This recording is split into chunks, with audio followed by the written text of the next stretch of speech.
Hi everybody, welcome to Yagya VM. So in today's video, we will solve the NTSC paper 2017-18. Next question, which of the following statements is true for Niti Aayog? Okay, so first is it is working as a think tank. Second, it will allocate funds to the central and the state government. It will promote cooperative federalism. It will expedite the implementation of key projects and scheme. So basically, Niti Aayog was a replacement of the Planning Commission, as you know. Earlier, there was a planning commission which was replaced by the Niti Aayog. Niti Aayog is the think tank. That is correct. Okay, so it is yes, it is correct. ठीक है. But the thing is that earlier planning commission used to tell about this thing, how much fund or how much paisa has to be allocated to the center and the state. But the Niti Aayog does not have this function. Okay, now this function is taken up by the finance commission. Okay, the finance commission recommends the government as to how much amount of the funds from the central government should be given to the state government. Like for example, Odisha, Chhattisgarh, these are some state governments, so for their activities also they need the fund.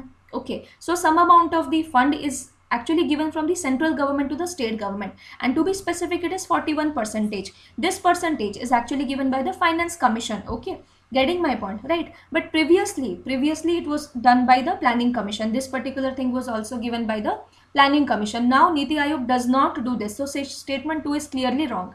It will promote cooperative federalism. Yes, it is correct. Now what is cooperative federalism? So see, I'm giving by an example. I'll try to just explain you. Suppose there are 3 states: Odisha, Chhattisgarh, Goa. Okay, let's take another one, Mizoram and Kerala. Okay, Kerala. So basically what happens ki, what is federalism? Federalism means in all these states we have their state government and we have given them some powers. Getting my point now? What is cooperative federalism? And there is another thing called as competitive federalism. Okay, 2 things are there: cooperative federalism, competitive federalism. So what is this basically? First, cooperative federalism. For example, if our target is to achieve Nal Se Jal, okay, to achieve Nal Se Jal in India, in entire India, so all these states will cooperate. Okay, all these states will be doing it. Okay, getting my point? Or for example, in the case of any disaster, the central government will be giving some assistance to all these states. Okay, understanding? So these things are called as cooperative federalism, where all these states basically cooperate towards a central government scheme or towards a collective goal of India altogether. Now what is competitive federalism? Competitive federalism means, for example, let us say we say whose panchayat is very developed. Okay, there is a contest. Okay, in which state the panchayat is very developed. Now panchayat comes under the state whose panchayat is the best. Now what will happen? Goa will take some steps to make its panchayat better. Odisha will take some steps. No, my panchayat will be better. Chhattisgarh will take some steps. Kerala will take some steps. Then some states will see, okay, Kerala and these all states that they are doing so much development in panchayat, so let us also do a lot of development. Okay, so that means what, there was a kind of competition between them, and because of which they started doing it more and more. Getting my point? So that is called as competitive federalism. Okay, that is called as competitive federalism. So Niti Aayog, it does all the work with this help, competitive and cooperative federalism. Then it will expedite means make the things fast. Okay, fast implementation of key projects and schemes. So that is also there, right? So the correct answer is option C, 3 and 4. Basically option 2 is wrong, so try to see in the options where 2 is there. So here 2 is there, so this option won't be correct. Here 2 is there, this won't be correct. Here 2 is there, this won't be correct. So the correct answer is this one, right? So here 3 and 4 is given, but actually 1 also will be correct.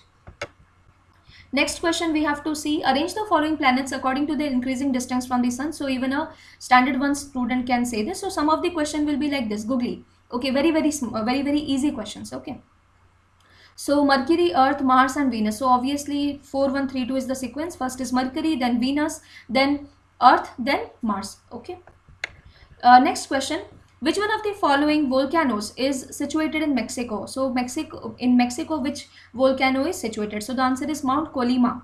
Okay, Mount Colima is situated in Mexico.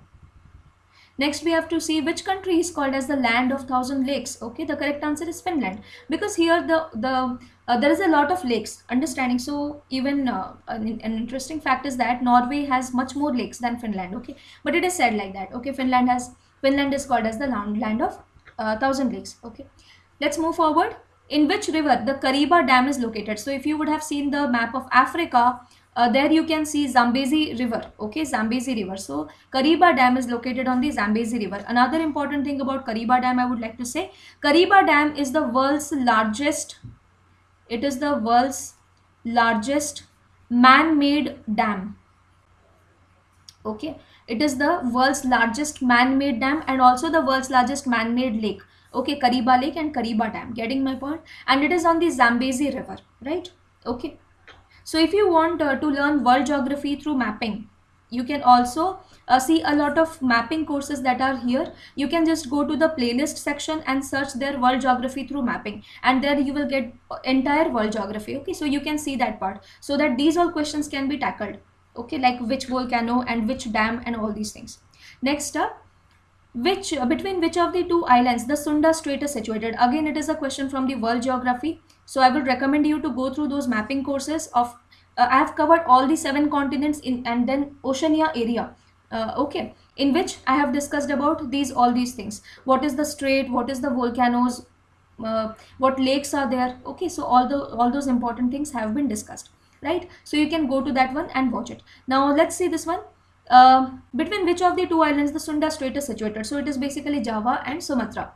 Next up, the Gulf of Mannar is located in the Bay of Bengal. Next question, by which of the following rivers the land of Punjab and Haryana are irrigated? So they are Ravi, Yamuna and Satluj. Okay, so on Satluj, on Yamuna, a lot of channels have been made, a lot of canals. Okay, and then on Satluj, your Bhakra Nangal project is made on the Satluj, right? Similarly on the Ravi, also a lot of projects have been there. Understanding, so which help in the irrigation of the Punjab Haryana belt, right? Next question, which of the following pairs is correctly matched? So the Durand line, it is basically India and Afghanistan, so this is wrong. Then Radcliffe line, it is the boundary line between India and Pakistan, so that is correct. McMahon line, it is the boundary line between India and Nepal, that is wrong. It is India and China. Okay, and the Murcutt line, so this is of no use, right? So the correct answer is Radcliffe line. And who made this? So he was Cyril Radcliffe. Okay, he was Cyril Radcliffe, who was given this task of dividing India and Pakistan on the map.